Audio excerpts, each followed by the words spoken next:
All right, thank you very much, Deva. Thank you very much to all the guests that actually attended. My name is Cherise, and I specialize in brand personality and communication. Um, so feel free to ask me about things like how you want your team members to support each other and also strengthen your personality after the MCO. Back to you, Deva. Thank you so much. Indran, would you want to go next? Sure. Hi, everyone. My name is Indran, and I specialize in only one thing, that is strategic storytelling. It's storytelling not for entertainment, but storytelling for results, specifically business results. So if you want to know about how to grow your sales during the MCO and not having to wait after the movement control order and the stay-at-home movement is done, then yes, please do ask me any questions you want about specifically sales and marketing during COVID-19. Thank you. Thank you, Indran. Next, I would like to have Adrian, please. Okay, thanks, Eva. Hi, guys. My name is Adrian. I'm basically a trainer and consultant on ISO standards 9001, 14,000, and 45,001, quality, environment, safety, and health. I think they were the reason he asked me to come on this is for the safety and health part of it. But if you have any other questions on quality, environment, and stuff, do ask. Yeah? More than happy to answer your questions. Thanks, Eva. Right. Thank you, Adrian. And last but not least, Pava. Hi, good morning, everyone. My name is Pava. I specialize in organizing treasure hunts and team bonding activity. So I've been doing that for the last 20 years. Yeah, it's going to be a big challenge for people organizing team bonding activities with the current situation that we have. But I have some ideas up my sleeve. So if you're really interested in getting your teams together and bonding well, just contact me and we can see what we can do to go on with the situation right now. Thank you. Right. Thank you so much. And let me just do a quick intro of me and my company. My name is Deva.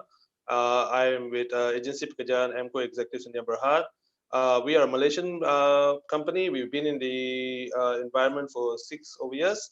And in more recent years, we've also been supporting regional countries like Singapore and even Hong Kong on their job placement. So we are also very strongly into training, and we work very closely with all training and trainers.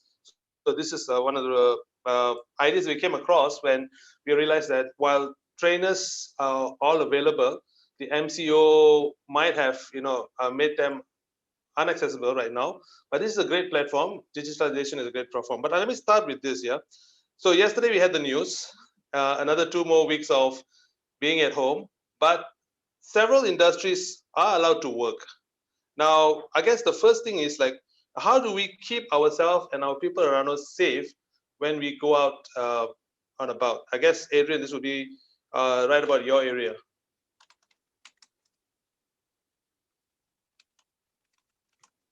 Did you get that, Adrian? Yeah, I got it, Deva. Yeah, I got it, Deva.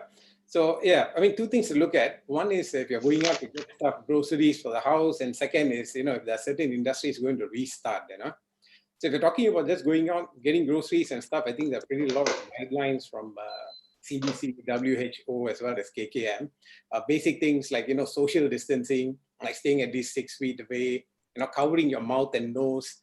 And if you touch something, try not to, touch your eyes, nose, or mouth. Also paying, if you can go contactless paying instead of using your card or money. I mean, you've got all the apps where you can pay through. Better still, even if you can order it home, Again, disinfection is important. I've been to some of the stores, they do give you sanitizers, but when you go in, not when you come out.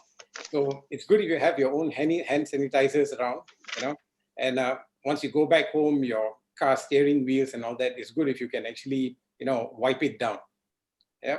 So those are just some of the things if for those people at home who are going out to get stuff from the grocery store.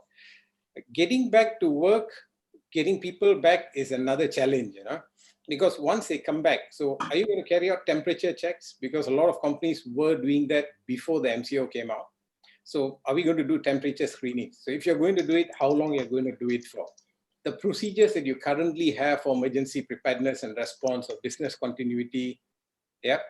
How you're going to actually look at it and, revise it to ensure that it accounts for the current issue that's going on. So other stuff they look at, if you're going back to the organization, again, social distancing. I had a talk with actually one of my clients last week, because some of them are thinking, the MCO will be lifted this week. But it was already, along the direction where we sort of knew that it's going to be extended for another 2 weeks, looking at other countries and stuff like that. So we're talking, so I said, if we go back to work, what are we going to do? Because they are an open office concept. Tables are close by. So what they wanted to do is basically distance the tables now, move it, and then getting people back to work. Not all of them, it's going to be 50% because they're already used to working at home. So how are they going to, arrange the schedules for the workers? Talking about hygiene practices, the sanitizers. Are you going to disinfect the place before you go back? Because nobody's gone back to the place, in 2 weeks.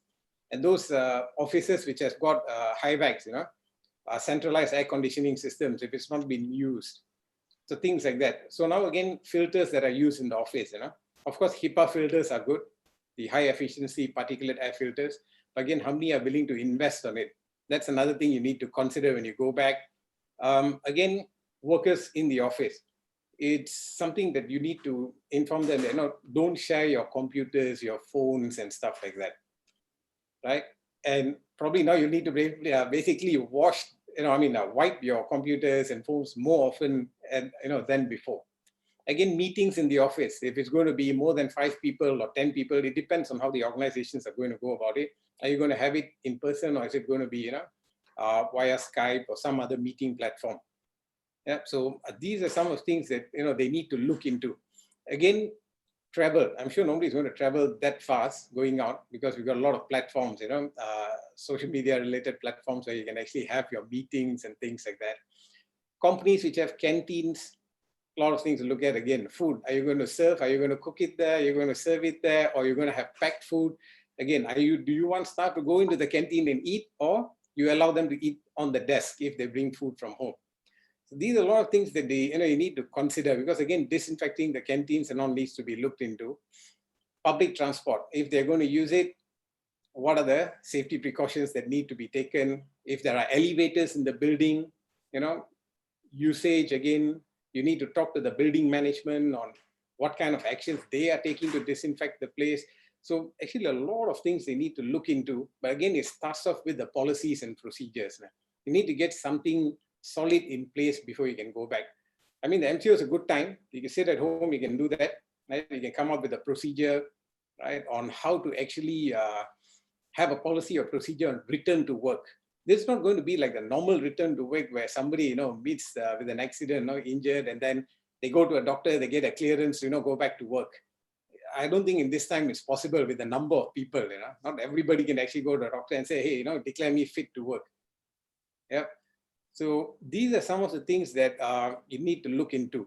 And again, if you're working from home at the moment, I'm not sure this is something that some people are looking at, just make sure you're safe at home also. Because we use wires, and at home, there's a tendency to use a lot of extension cords, especially now with the additional laptop or desktop or other equipment that you're using. Just make sure it doesn't cause a tripping hazard at home, because you've got children at home. For those who have children. Yeah? So make sure that is looked into. And then your chair and your desk, make sure it's at the right height, ergonomics again. If you feel that it's not suitable, you have to work, try to have more regular breaks there. Not 30 minutes, you get up, you do something else, come back. Yeah. Proper posture is important, right? Again, securing the environment. Your tables may not be as big as in the office. So if you've got a laptop, you've got your printer, you've got a fax machine or some other machine, just make sure it's properly secured. Yeah. So that's important. Lighting, ventilation, important at home also. A good time to get some fresh air in, right? For those who have windows. Yeah. And again, your emergency contacts. Know the emergency contacts. Yeah. Because in the event of an emergency, you know who to call and how to get to them. Your kitchen, make sure stocked with healthy food, because this is a time we like to binge and eat unhealthy stuff. So try to avoid that, especially for those who are alone at home. Some I know are single, they're alone, and so try to call your friends. Keep in touch with them. Stay hydrated. Yeah, and eat only when your stomach needs it, not when the tongue craves for it. Yeah, that's important. Okay. So there's some really good points actually. Yeah.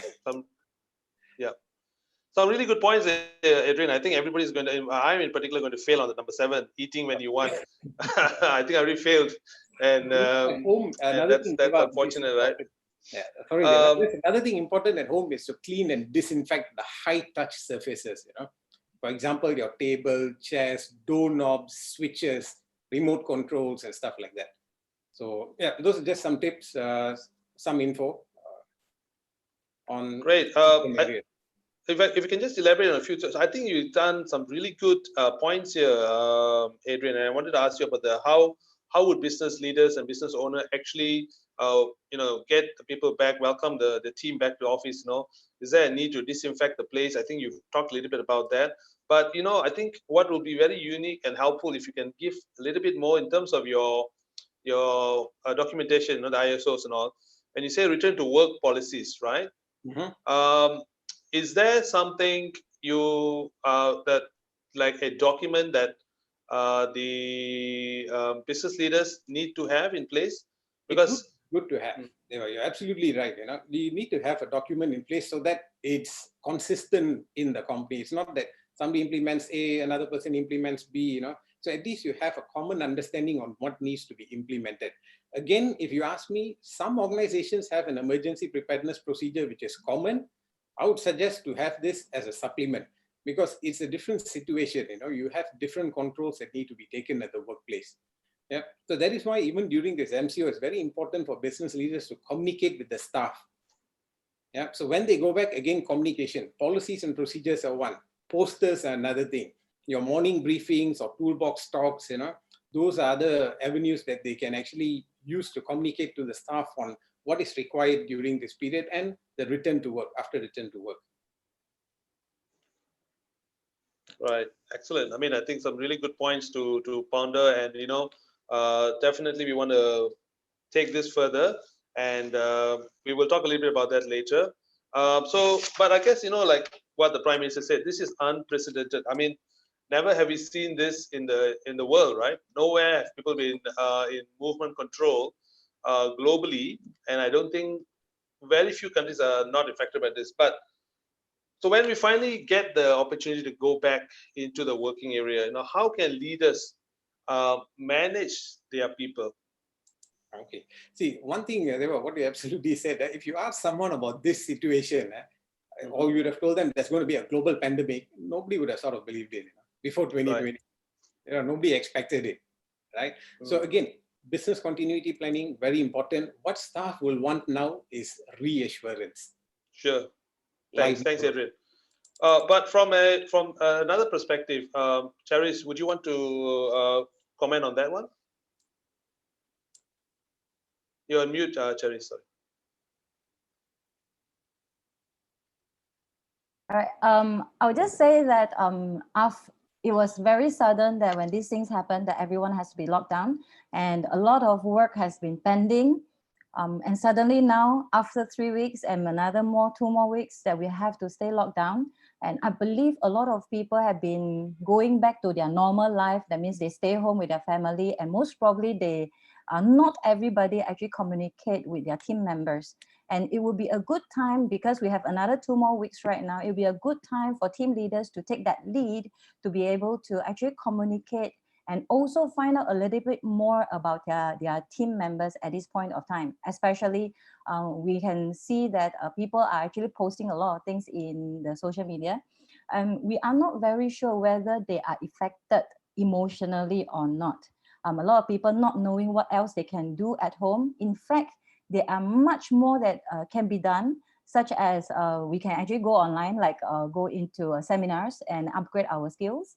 And also at the same time, we keep close contact and communicate with our team and our friends, so that we are prepared along the way when we go back to work.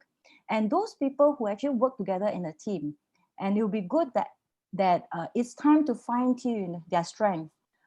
Especially those people who are extrovert, they like to go out, and suddenly they are locked down. They are not sure who to talk to, and it will be good that people actually can do Zoom. They come into a screen together and they start communicating and share their thoughts. And most probably it will be a good time that because we are not face to face and to tell the situation that happened before, and we fine tune the mistakes we have done. And from there, we can start to list out maybe there is a certain role that we can focus on after we go back to work. So the communication part is a very important thing that we can do. And thank God that we have this online. We will still be able to communicate and still face to face, although it's, we have to face each other through a screen. However, it's still good enough for us to get connected with people around us. And even especially for people who are in the sales, and it would be good that you start contacting your customers and then say, hello, how are you? Drop them a message. And this is a good way of creating a bonding with them. For those customers that you have not secured before, it will be also good to do a follow-up at this point of time, so that by the time after MCO, you are ready. The customer feel that, wow, you really care for me. Because I think sales part is like, if today we only focus about how much money I want to take from you, but how much love can you give out to other people? If you really care for them, they feel that, wow, I was not expecting you to call. And actually for me, I have been doing that. I get connected with my clients. I get connected with people around me. I just drop them a message and say, hi, how are you doing? And so what are you cooking today? So it's nothing to do with business, but it's a great way to get connected and to understand the person, even with your colleagues, with your managers, or even with your friends. Thank you, Cheris. I just got so for companies like, say, for example, my organization, where we actually do online work, and I do keep in touch with my team. I think that's in fact, to be very honest, I think I've get more connection now with them than when we were not in MCO, because we have digitalization and we talk more often. But what about those organizations where you cannot work remotely? And what would you advise them, especially SMEs? Oh, well, even that, if you say that SME, they cannot work remotely, well, it actually depends on individual, I would just say. Even SME, it depends on the industry, definitely. So some of the things that you can actually plan and setting goals, if you must have somebody who take that initiative to do that part. You can't see them, even a phone call is also one of a way of communicating. It's not necessarily I have to see you face to face or I must go into the Zoom. You can also have a WhatsApp group chat that you can still communicate with people around. It could be just, let's have a cup of tea and share some thoughts together. So I would just say even SME, people are more into their business all the while. And this is not the time to talk about business so much, because people are so concerned about my income. And most probably after you contact them, they will ask, will you reduce my salary? This kind of issues that it will be happening. So in fact, we wouldn't want to talk about something that is sensitive. However, it would be good for SME bosses to take that initiative and talk to leaders, and even all the way to the people who are the least important, so-called all the time, maybe the normal clerk or executive. And a phone call does make a lot of difference and making them feel the belonging. Sure, thanks, Charis. I'm just going to ask, I'm seeing that hands been raised by Dr. Prakash. I'm not sure, do you have a question, Doctor? I don't know whether can we unmute Dr. Prakash so that we can ask a question? Or is this, you're just testing it out? Hi everyone. Actually, I I just for an introduction, I said a hi to everyone. Oh, okay. So I think you can proceed with the speakers. It's really going good. Thank you, Doctor. Okay, no worries then. So yeah, so thank you so much, Cherry. So I guess we've got the people in safely. We've got their personality check, and of course now, like all business leaders and owners, the thing now is what Cherry's mentioned. How do we now increase and double the sales? So I'm going to let our expert in the house here, Indran, to give us a little bit of an insight to that.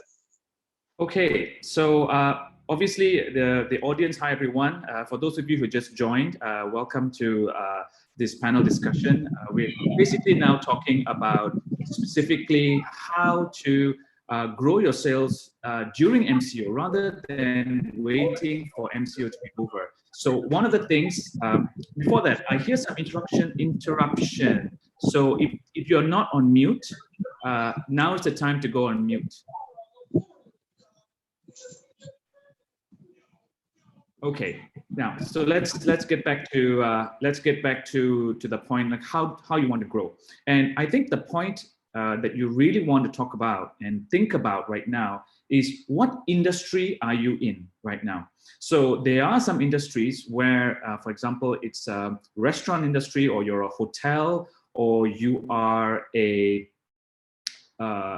you're an airline, and business is really bad. Okay, so what are you going to do if you're in a different industry? For example, if you're in software industry, or if you're in a different industry whereby business is not so bad, or if you're in healthcare right now, you're making ventilators, or you're making face masks or hand sanitizers, then it is business is booming. So the answer that I would give depends on the different industries. So let's assume that your industry is, say, like a restaurant right now. Okay, people just can't come to your restaurant. Okay, people can't come to your restaurant because of the movement control order. So what can you do?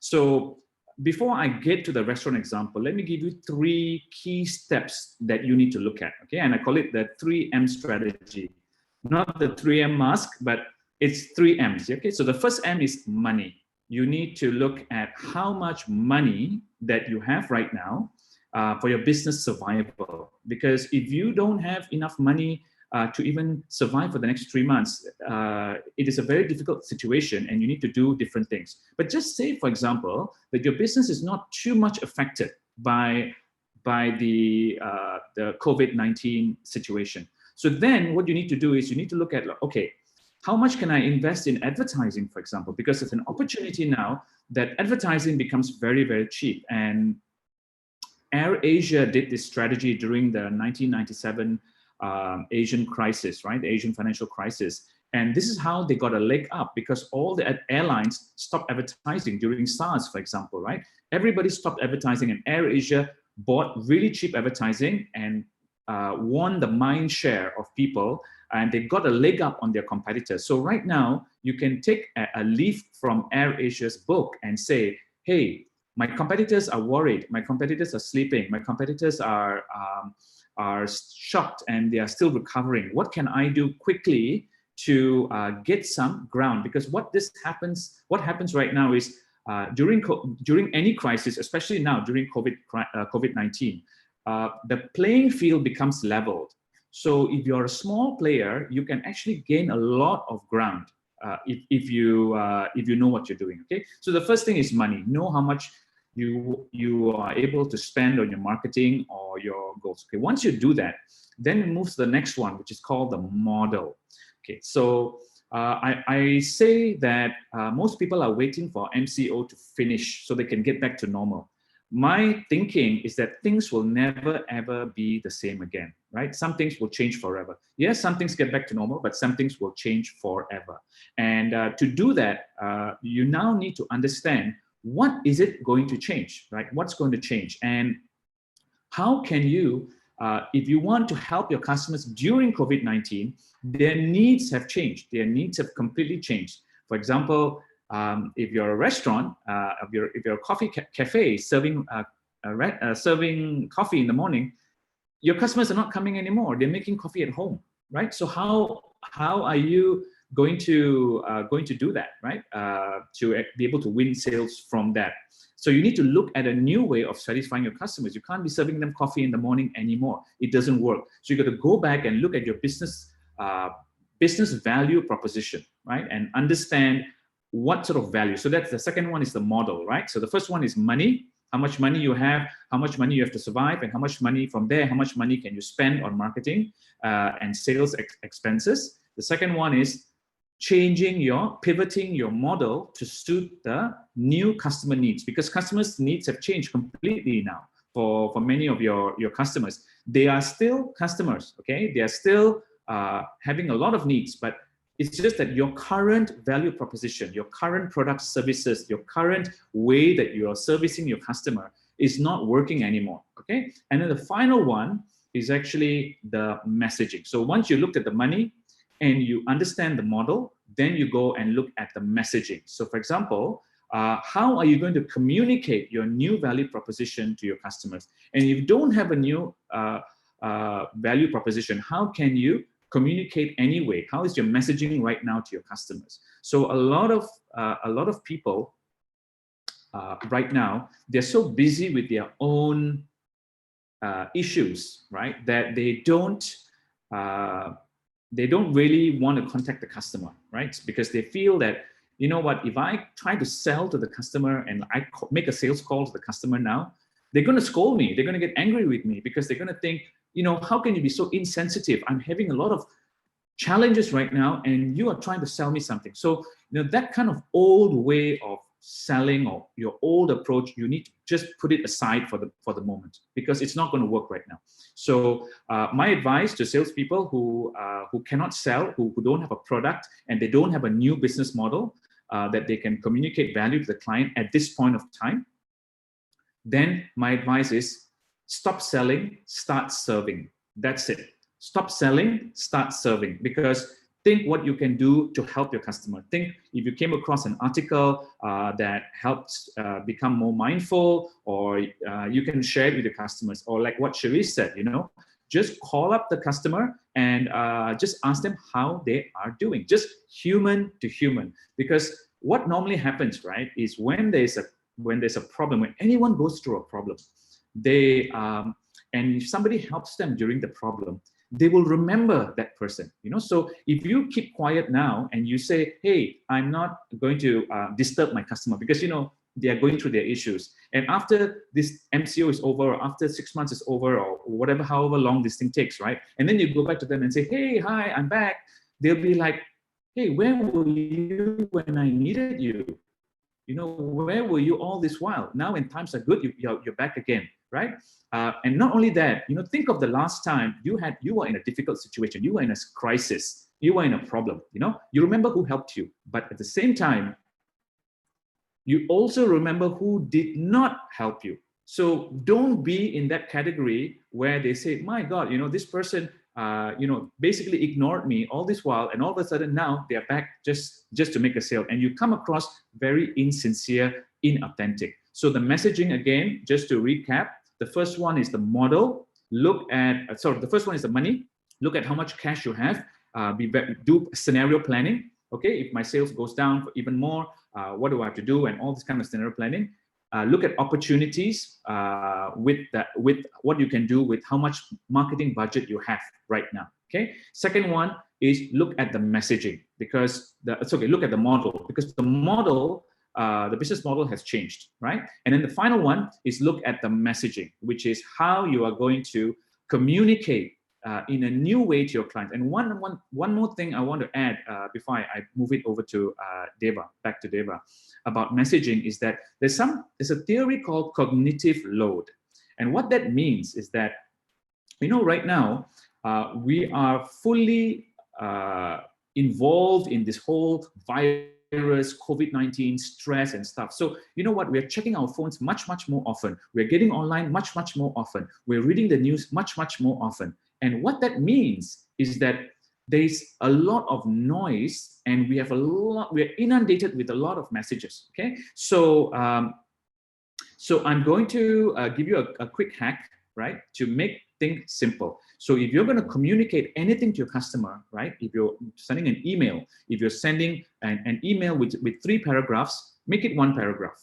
If you're going to communicate 2 points to your customer, make it 1 point in 1 email and leave it at that, and then send another email with another point. The reason is that people have got cognitive overload now. They're just not going to read your message. So, you know, you took all that time and effort and energy to actually craft a message, to craft something really nice, like in the old days, the old way of marketing, the old way of communicating to your customers. You did everything properly, and now all that effort is wasted because customers are just not reading all of your messages, right? So make things very, very simple, whether it's a WhatsApp message to your customers, to your buyers, to your stakeholders, to your employees, anyone really, you need to keep the message very, very simple, right? So this is basically it. Thank you, Deva.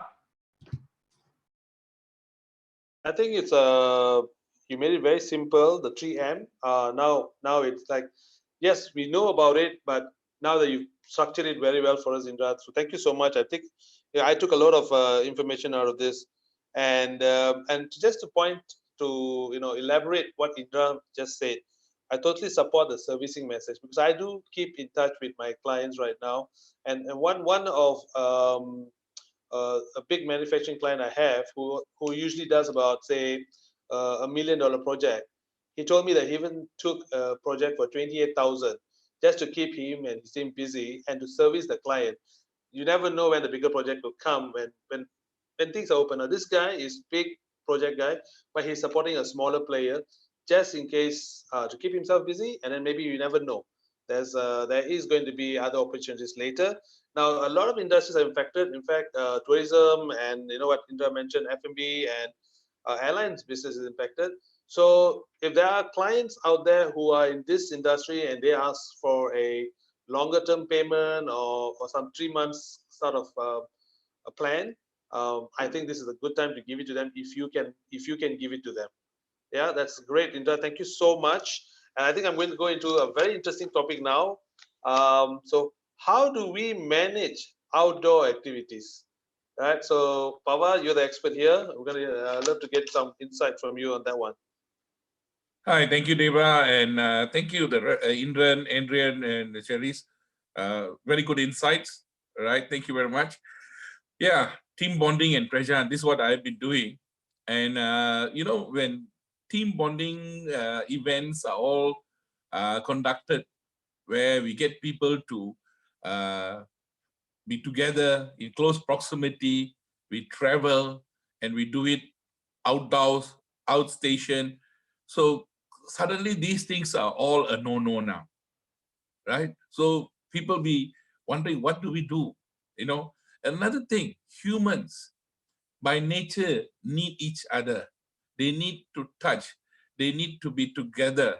When we try to console somebody, the first thing we do is put our hands on somebody's shoulder, and or we give them a hug. But these things are all now becoming taboo, or things that we are not supposed to do. So, and we are supposed, when we talk, when we want to get close to somebody, the distance, we've been taught how to maintain our distance, how we shouldn't be too far away, how much closer, and how when we want to stress a point, we need to go closer to the person. All this is thrown out of the window right now.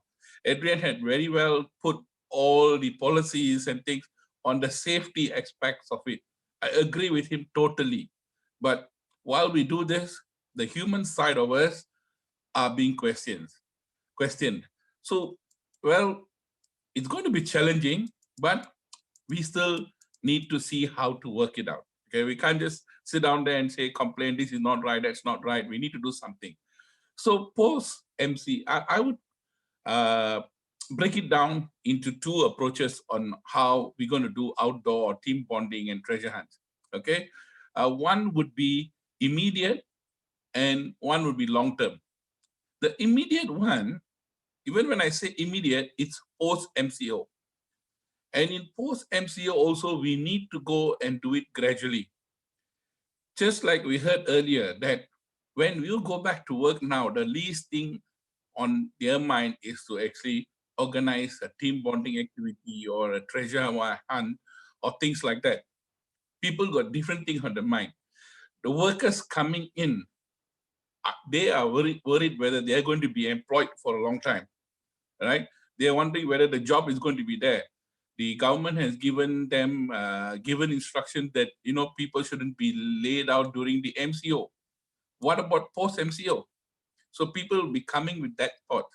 So organizations actually need to prepare for things to boost their morals. Okay.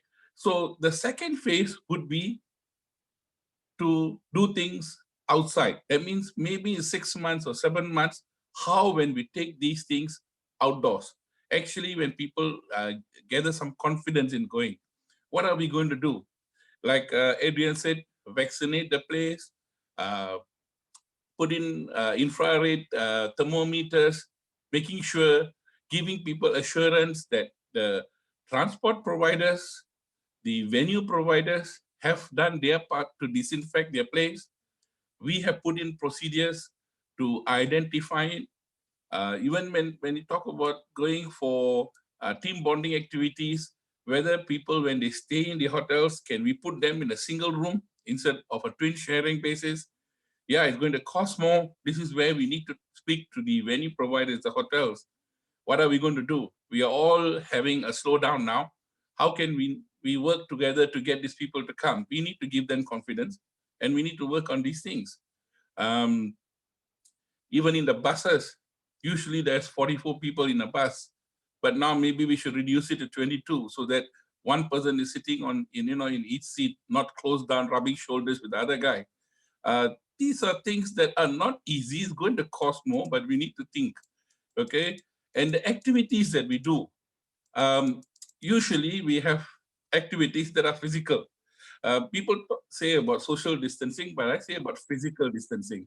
We need to see how we can put the people in the right distance, but yet convert the games or the activities in a manner that it still brings out teamwork. So this is going to be a challenge, but we need to see how we can do it. In that case, I have actually managed to convert my treasure hunt activity into an online activity. There's one going on tomorrow to raise fund for an organization that helps needy children. So this is the first time. This was always in my mind, but now the opportunity has come for me to organize an online treasure hunt where people go and look for clues using Google Street View. I'm really excited about how it's going to go on tomorrow. And at the end of the day, I'd like to see what the feedback of the participants are. And then maybe this is an opening.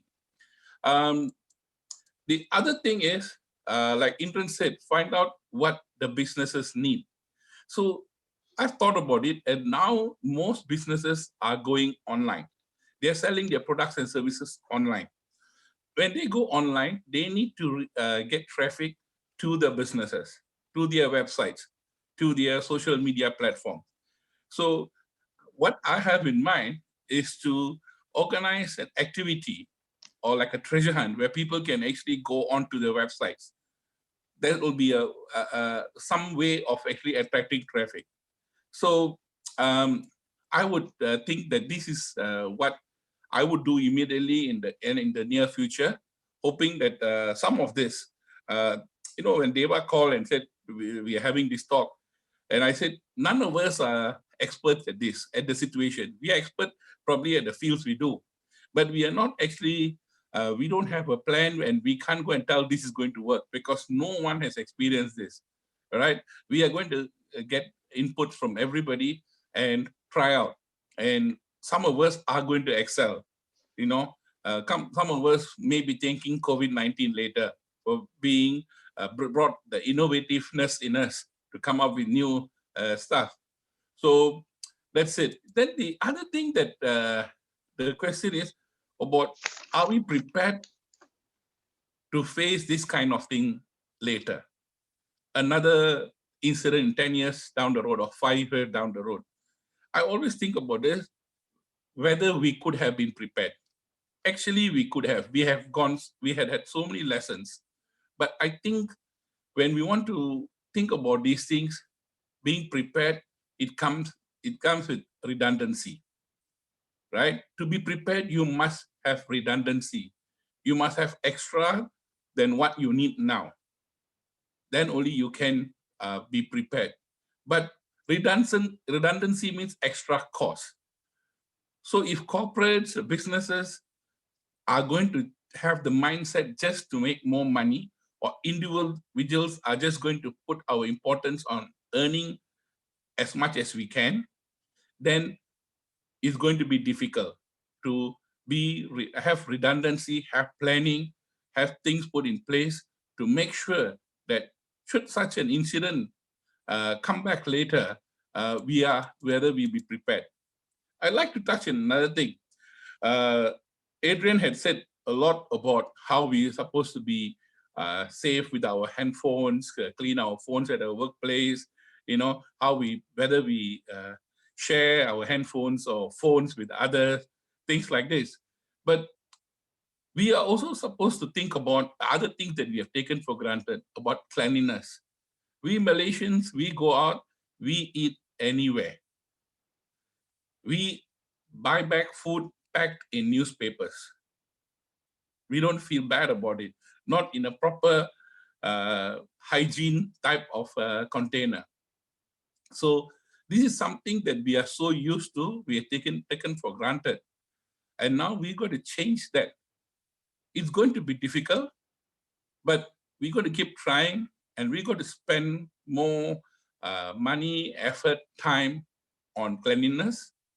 And only then I think we will go on. Of course, things like a vaccine comes about, it will help. But I hope if when the vaccine comes about, people don't take the cleanliness part and throw it out of the window. With that, thank you very much. Back to you, Deva.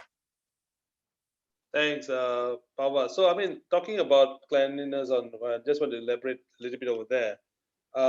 Do you think, and I guess, when we were kids, I guess a long time ago, we had what we call the civic education in our syllabus. I don't think that's there right now. I'm not really sure. But do you think that would help the community and to go to your point about eating food packed by a newspaper?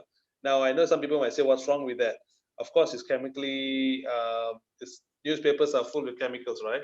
And that's something wrong. So do you want to elaborate on that? How do we educate the people then? Well, my thoughts on this is, number one, about education. I think there are two parts. One is in school, but what we have lost out is at home. I got my education about cleanliness from home.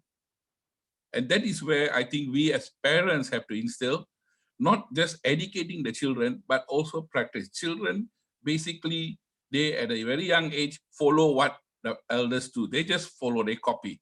So we should be doing this. If we tell the kid not to eat stuff out of newspapers, but we bring back food packed in newspapers, then we are sending the wrong message. So we should do that, not rely on education. Education in school, yes, it must be there, but I don't think it has as much impact as we adults and parents show the younger ones. What was the other thing? Sorry, Deva, you asked? I just that's the thing. Should we bring back civic education back into I mean, civic education, I think can be brought back, but the bigger chunk of the education must come from adults and parents by setting the example, right? That is what is more important, I feel. Right. So I'm just going to go a little bit back into, maybe dive a little bit more strongly into cherries, right? So how do we manage the mental well-beings now? I mean, with what Indra stated, Pawa stated, I mean, one example would be the bus reduction, but how do we do that in LRT, for example, right? How do we even manage this kind of scenario?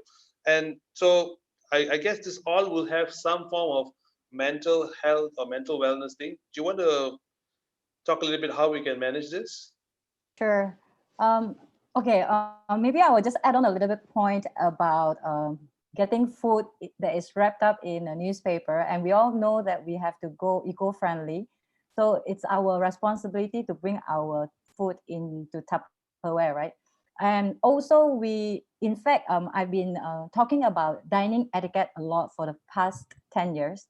And a lot of people didn't practice dining etiquette. They just eat from whatever container or whatever fork or spoon. In fact, dining etiquette is not about which fork to use or which spoon to use, but it's more towards like respecting whatever that is in front of you. You value it and you enjoy it. That is also part of the well-being. It's also part of loving yourself, because that is something that we are taking good care of our daily life, is our body. food is one of the most important thing, like even a drink and a food. So I will always suggest that even that we pack any food that is in the Tupperware, we will still want to put it in a proper plate and using the right cutleries. That is also making us in a better way when we eat, and also we feel better as a human being, because we are not animals that we just eat from anywhere. So I'm very particular about putting a proper dining place, especially when it comes to food.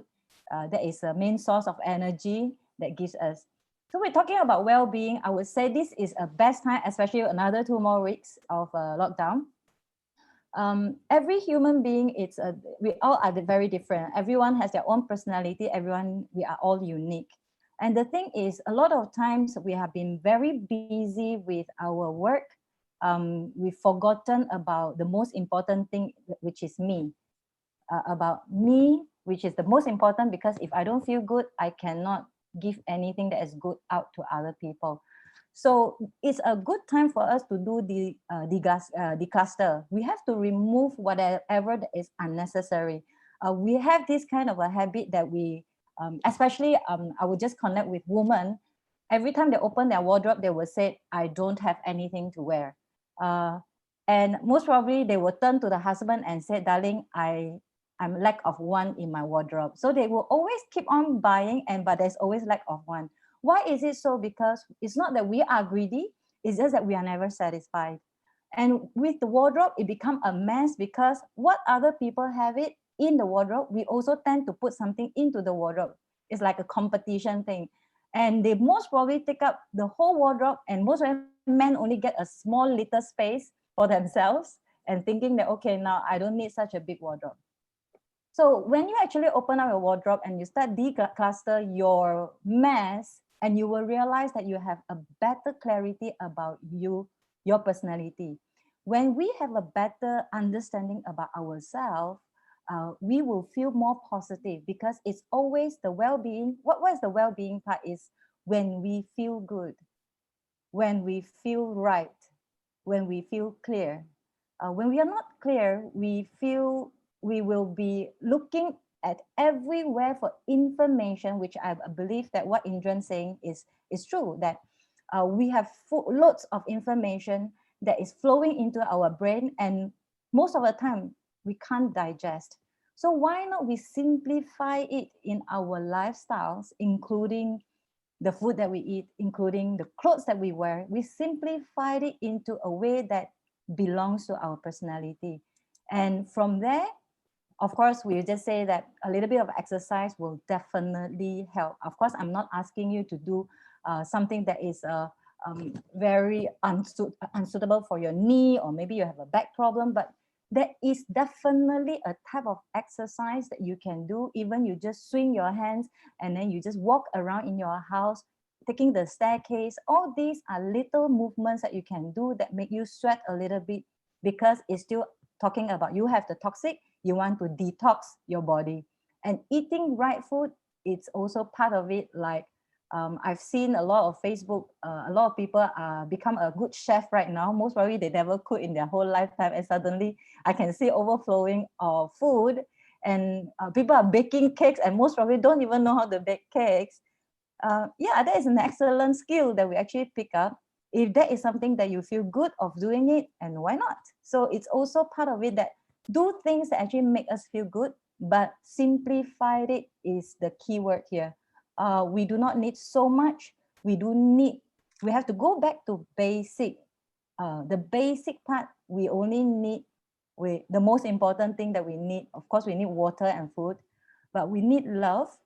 We need to have good conversation with people, and then we want to be appreciated. So we have to start doing something from, maybe the first thing will be decluster your wardrobe. Remove whatever that you have not been using for more than a year, and I will tell you, you will never use it anymore. And then those pieces which is a bit too small, don't think that you'll ever lose weight, that you'll be able to fit in again, because by that time that is already out of fashion, and most probably you will not want to fit in anymore. So remove all these things and give it away to people who really in need. In fact, that is a good deed that you are doing. The first thing that will be the wardrobe. Second part will be you do a little bit of exercise that actually keep our mind pumped up with good energy, and that will give you a boost. We do not need a lot. It could be a 4 minutes, 7 minutes every day. I've been doing it for quite some time right now, and I feel good because I sweat it out.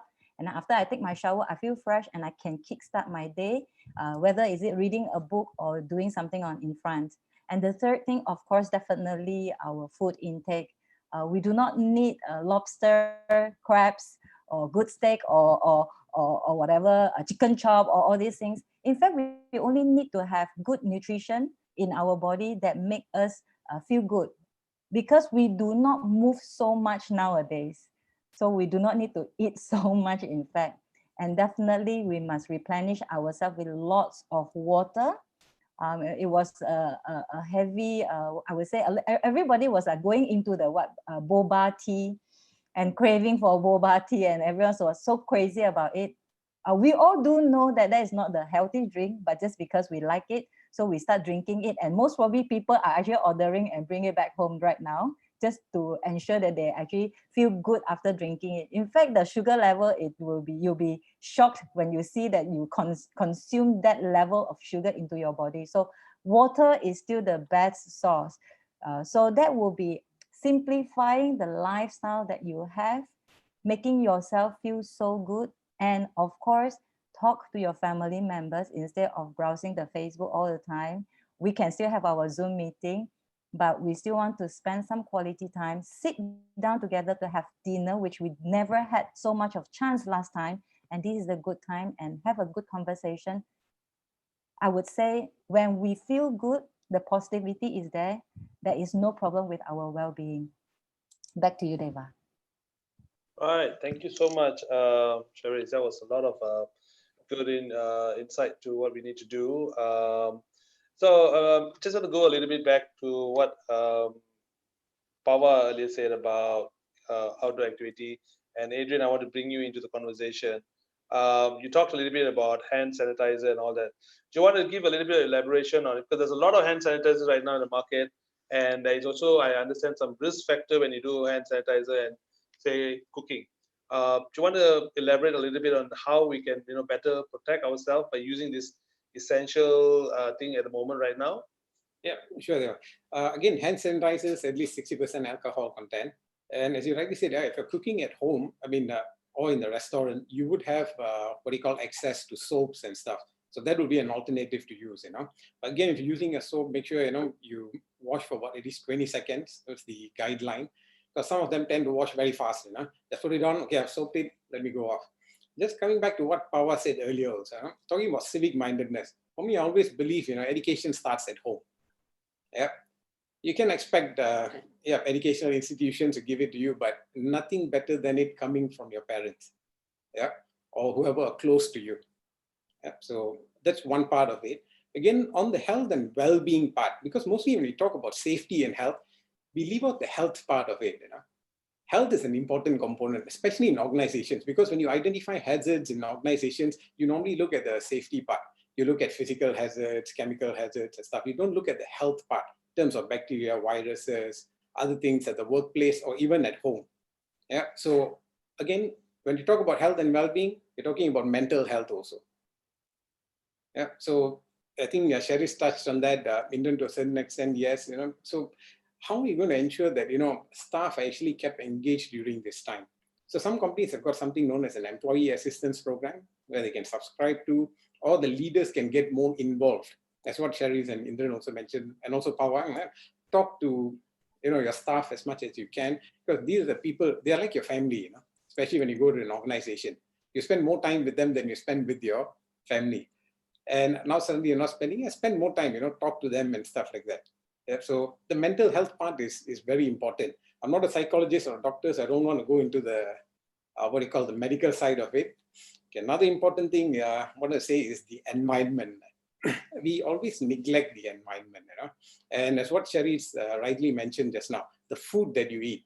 See, the body is made up of water, about 65–70% water, right? We need to make sure that you have enough of it. Food that comes from the earth, yeah, and air that we breathe. Without this, we can't function. We always leave out the environment. Just to give you, and the thing is, without humans, the earth will thrive. Yeah. Without the animals, the trees, the earthworms, the bees, no humans, we can't thrive. Yeah. So we need to also look at it at this time. I think it's something good. Talking about packing and all that, it's good to take your own container when you go out to a shop, to pack your food, right? So it's more hygienic, right? You also save the paper. It can be recycled, used for other purposes. Some companies actually have got a policy on zero waste to landfill. Nothing goes to landfill. It's either recycled, it's turned into fertilizers and other stuff. Yep. So these are important things that I think we should also give importance to. I don't want to take too much of time on this because we can talk about the environment, you can keep talking about it. It's something I'm passionate about, animals, environment and stuff. Another thing is for those who have children at home. Because a lot of them parents, most of the time they're at daycare or somewhere, and now they're stuck with the children. I had a friend who told me, hey, we've already been home, MCO 2 weeks, my children want to talk to me, I think they've seen enough of me for the year. So the quota is exhausted. So things you can do is, and some of them tell me that, children, I see bugging them, hey, come play with me, come and do stuff with me. But some people are actually working from home, not working at home, working from home. Like two different things. Working at home is you're mopping stuff. Some people are actually doing work at home. Yeah. Okay. So, it's good to set up a space where you have for yourself and tell children that, hey, when I'm here, this is my workspace. Yep. So try not to, get in there. Spend time with them in the sense that if you're going to cook or something, engage them in it, or you can start your work early so you have more time to do other stuff with them. Yeah. There's a lot of good, resources online itself, like a Brain Pro, OutSchool, Discovery Education.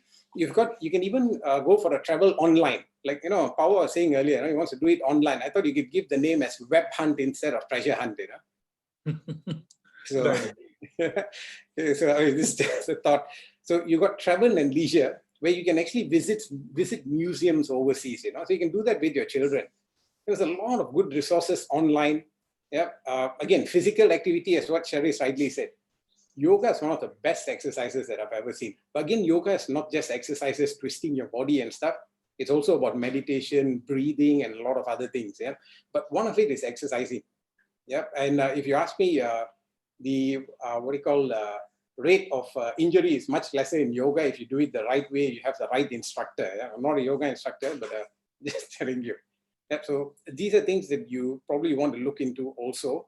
Other than that, make sure your energy is high, and rightly mentioned by all the speakers. I think try not to look at the news, in terms of COVID or the negative news too often. If you really want to watch the news, choose one reliable source once a day is fine. Yeah, but try not to overdo it, especially now with social media and stuff. You get information, everybody is posting, some friends will even call and say, hey, did you see what I posted on, Facebook and stuff? So yeah, we try to avoid those things.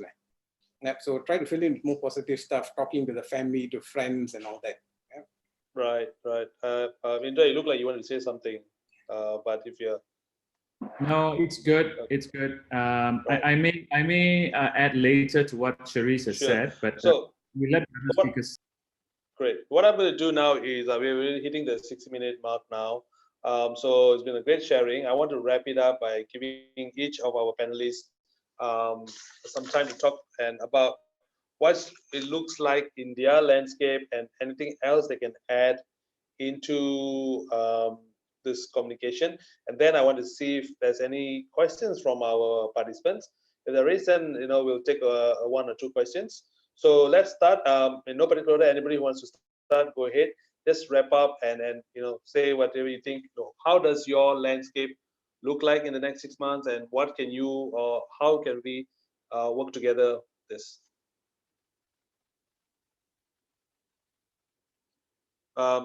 Anybody wants to go first? I'm happy. Yeah. Okay. Sorry, I'll start it off. So for us, since we're in training and consulting, consulting work's still going on to a certain extent, not as much as we'd like to, but like our clients who are certified to ISO 9000, 14000 or 45, some clients who want to develop procedures and stuff. So that can be done offline. There's been no request for sort of a online kind of a seminar or a training as of now, because I think still 1 month is still not a long period of time in our industry per se, because of the consultancy part of it. Yeah. So again, whether this is going to be extended or not is another question, but we hope that it will not be. Yeah. Because once people come back to work also, it's not that the first thing they look at is, okay, let's get a consultant or a trainer to come and provide training. Yeah, it would take a certain amount of time. Yeah, when with the social distancing thing is what Pawa said. But I think people are more open now. They will understand the social distancing and need for it. Yeah, because a lot of information going around and stuff. But yes, I mean, as trainers, as consultants, we're always here for the clients. If they need anything, there are some things that we do pro bono, no charges. They want some advice and stuff, because not everything is about money. I think that's what we didn't mention just now also. Yeah, getting in touch with them and stuff. So, I mean, we hope that, you know, it will bounce back, but just like any other, I mean, you're talking about the recession earlier in 1997 and stuff, we see that the trend is, it takes about a year to a year and a half to you know, actually get back to actual normal. But it will be a new normal, not the normal that we used to see before. Yeah? Sure. Yeah. I think we got a question posed on the link, you know, in terms of charging, the differences between online and offline. So I can just add a little bit about it, and please, the rest of the panelists, please go ahead. The simple answer is yes, definitely, because like what Indra mentioned about AirAsia and leveraging on the advertisement. So I've actually attended a online training where the trainer normally will charge about, say, 3,000 to 2,000, and he's brought it down to a few hundred ringgits. I'm talking about ringgits, yeah.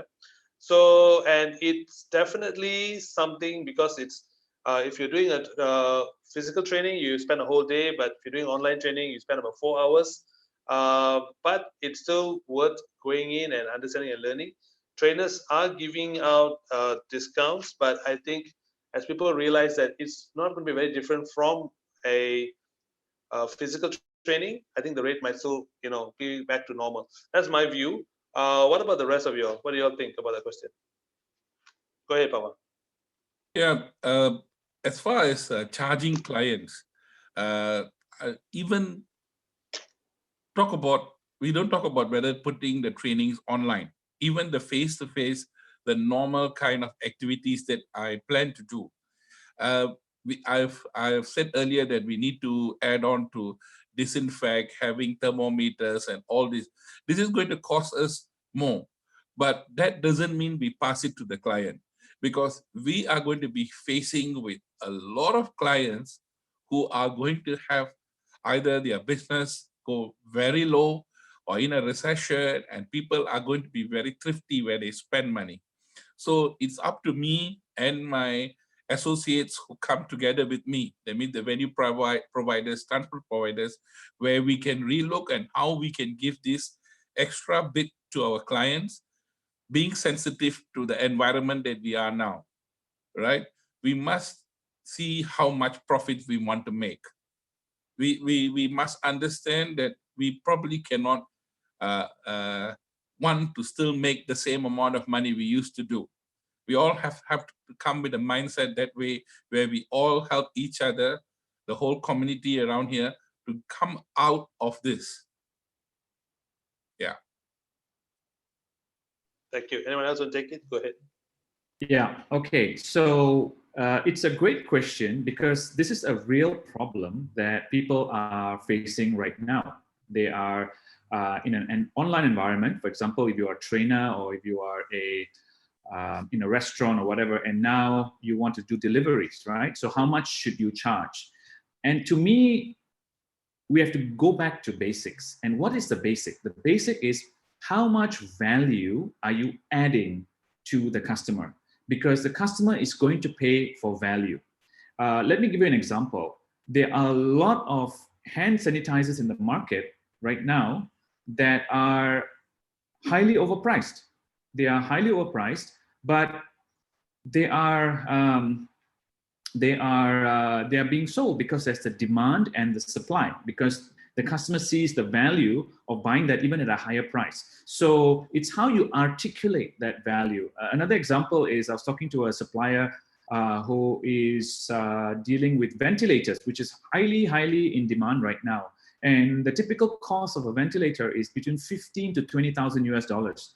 And the ventilators now are going for 56,000 US dollars, right? So you can see that it's really a demand and supply. So at the end of the day, there are two factors that I want you to consider. One is the actual demand and the value that you are actually providing, right? And you should be not overcharging, but you should be charging enough. That means do not feel that you've let yourself down.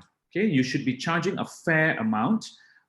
Yes, you should do your CSR. Yes, you should do your service, and yes, you should charge something that's reasonable. But make sure you charge enough so that it's sustainable for you. That's the first thing, right?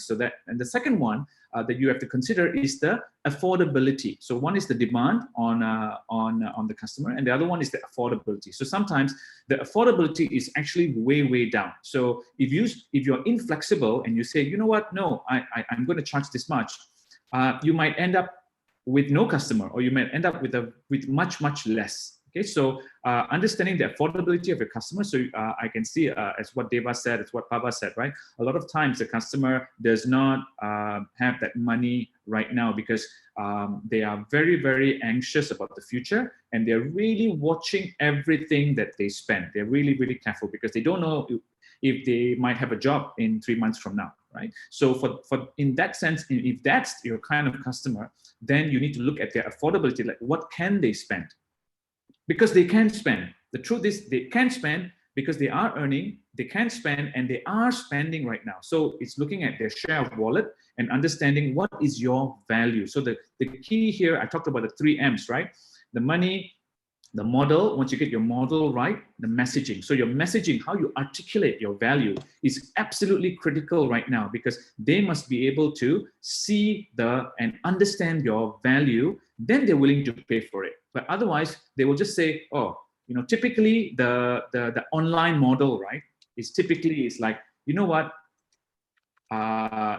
online is free.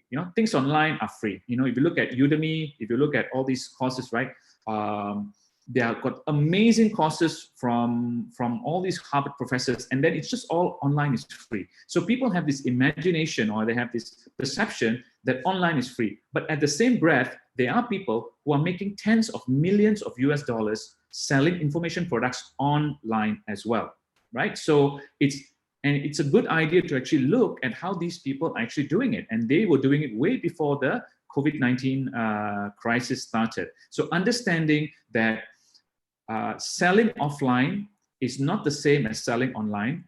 Pricing offline is not the same as pricing online. And it's something almost like, driving a car versus taking a train. It's not the same methods that you use. It's not the same resources that you put together, but you get to the same destination in the end. It's just that it's different. Right. Anyone else wants to add on that? If not, we can still go on to wrapping up. Indra and Adrian and Charis, if you want to wrap up on your areas, how it looks like in 6 months.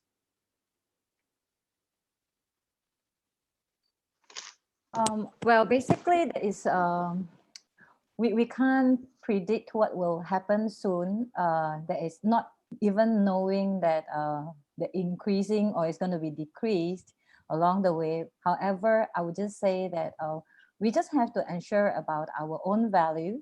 What is our value, and what can we do on our own self and also give out to others. And at the same time, we should start setting goals and planning. Of course, the reason of setting goals is that it will be totally different from whatever that we have set much earlier without MCO. And now it will be good that we start reset our own direction again, and planning all the way for the 6 months, and not knowing whether it's going to be a 6 month or 8 months problem, whether is it financially or our well-being, our health, our workers, our people around us. So it's always plan accordingly in order for us to have it's like we can't be in control, but sometimes it will be good after we plan, at least we are a little bit more prepared so that whatever that happened, we will not feel so insecure. So back to you, Deva. Right, thanks. Adrian, anything you want to add if you have? I think they've really summed it up. Adding value, definitely, whether it's during these times or any times, adding value to the client is very important. I mean, of course, your health, most important asset. I think now people sort of realize it more, how important is health to us. Yeah. So take care of the health, make sure they stay safe, including the people around them. And also remember, we're all connected. There's no one person, it's not just for me, for you or stuff, it's for everyone. Right? Humans, the environment, the earth. Yep. So make sure that we can actually live sustainably. Great, great. So we've got a question, and if there's no other questions, I'm happy to take one more. If there are none, then I'm going to just do a quick wrap up. Now, you guys can, I believe, can see a feedback form. This is not just on feedback, but if you all right. Okay, AJ, hang on. Yeah, let me try to read the questions from you. I believe MCO will be extended and end before Raya. One was on lockdown for 76 days. Reinvent your business. People still have needs, just different needs now. Yeah, I totally agree. I guess our mindset have to be. I think everybody is hoping and praying it doesn't go to Raya, but if it is, then we need to prepare. Totally agree with you, AJ. Okay, Chandramohan is thank you for all your sharing. To echo Indra, it's all boils down to. Sorry, yeah, 1 second. I think they've lost it.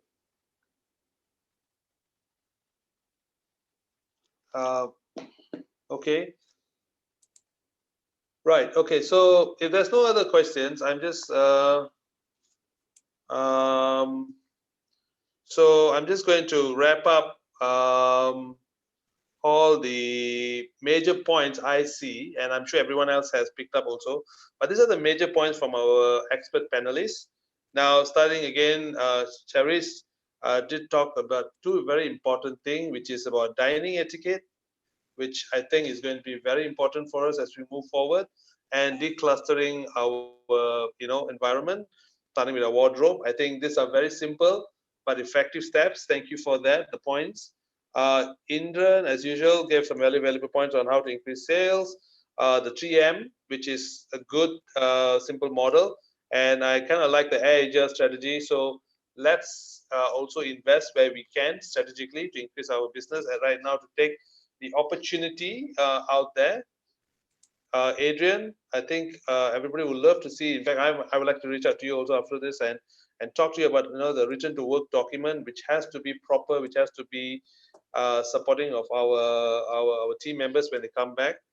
And I also worry about the travel journey between home and office.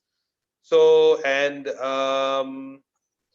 the other one is the sanitizing the areas, and be careful of the type of sanitization you are using because of the risk factor. Finally, and not least, Pava, I think the online treasure hunt is fantastic. I really want to see how it works out. I think that's a good initiative, and I really liked your immediate and long-term plans for how we going to manage our outdoor activity, which we will. I mean, both you and Cherise talked about the need for outdoor activities and the love and the human needs. So I think definitely that's something we will want to do. So that is all from me, and I guess from all our panelists. And I would like to say thank you very much for everyone. Please fill up the forms if you can. That's it, and we will have this posted in our social media. So if you have any other questions after this, you can still reach out to us. And if you want to get in touch with any of the panelists, we are more than happy to set that up. And you guys can deal directly with our expert panelists, who are also CEOs on their own rights, and they have done both not only Malaysian training but also regional, and I would say regional. I'm talking even about North Asia and Middle East. So thank you again, guys. Thank you for attending, and have a great Saturday. Right. Thanks, Deva. Thanks for hosting. Bye. Thank you, guys.